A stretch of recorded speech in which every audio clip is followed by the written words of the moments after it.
ইউনেস্কোর নাম ব্যবহার করে পুজো পরিক্রমার টিকিট বিক্রি করে কোটি কোটি টাকা দুর্নীতির অভিযোগ। প্রাক্তন মন্ত্রী এবং শিল্পী ইন্দ্রনীল সেন এবং তার স্ত্রীর বিরুদ্ধে এফআইআর দায়ের করল বউবাজার থানা। একাধিক জামিন অযোগ্য ধারায় মামলা রুজু করা হয়েছে। রাজ্যে পরিবর্তনের পর তৃণমূল নেতাদের নানা কীর্তি সামনে আসছে, অভিযোগ দায়ের হচ্ছে, ব্যবস্থাও হচ্ছে। এবার ইউনেস্কোর নাম ভাঙিয়ে দুর্গাপুজোকে সামনে রেখে কোটি কোটি টাকার আর্থিক দুর্নীতির অভিযোগ উঠল প্রাক্তন তৃণমূল বিধায়ক ও প্রাক্তন মন্ত্রী ইন্দ্রনীল সেনের বিরুদ্ধে। ইউনেস্কোর নাম রেখে যে এই যে এত বড় কারচুপি, এত বড় জালিয়াতি, এখানে অনেক টাকার লেনদেন হয়েছে।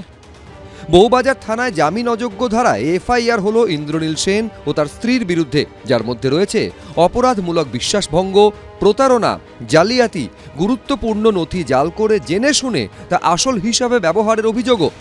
অভিযোগকারী দম্পতির দাবি, কলকাতার দুর্গাপুজো ইউনেস্কোর স্বীকৃতি পাওয়ার পর ইউনেস্কোর নাম ও লোগো ব্যবহার করে বড়সড় আর্থিক দুর্নীতি করেছে মাস আর্ট নামে একটি সংস্থা।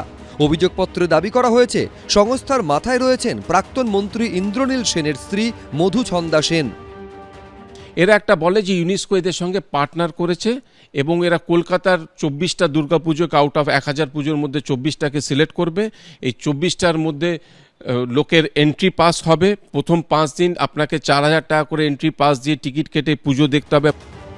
2016 থেকে মমতা বন্দ্যোপাধ্যায়ের ক্যাবিনেটের সদস্য ছিলেন ইন্দ্রনীল সেন। বহু অনুষ্ঠানেই মমতা বন্দ্যোপাধ্যায়ের মঞ্চে দেখা যেত ইন্দ্রনীল সেনকে। সরকারি অনুষ্ঠানে ইন্দ্রনীলের গানের সঙ্গে গলাও মেলাতেন মমতা বন্দ্যোপাধ্যায়। রাজ্যে পালা বদলের পর সেই ইন্দ্রনীলের বিরুদ্ধে কোটি কোটি টাকা প্রতারণার অভিযোগ উঠল। যে কোনো সাধারণ মানুষ ভাববে, আরে বাবা ইউনেস্কো সিলেক্ট করেছে, তাহলেই তারা টাকা দিয়ে টিকিট কাটবে, তো সেইখানেই তো পয়সার লেনদেন হয়েছে।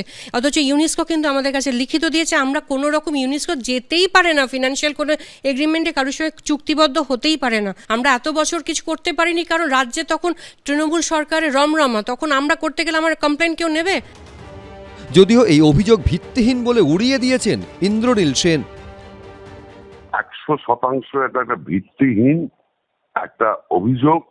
জানতে পারলাম ইনি একজন ট্যুর অপারেটর, ঠিক আছে। যেহেতু আমি পর্যটন দপ্তরে ছিলাম, হয়তো কোনো কারণে ব্যক্তিগত স্বার্থের জন্য এটা করছেন।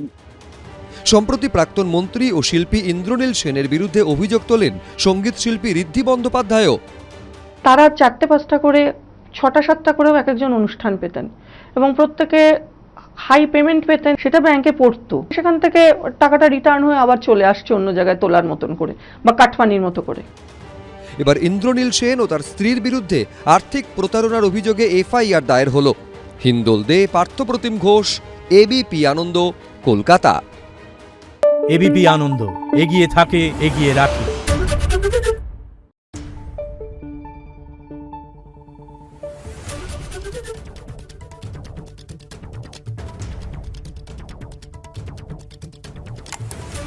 Thank you.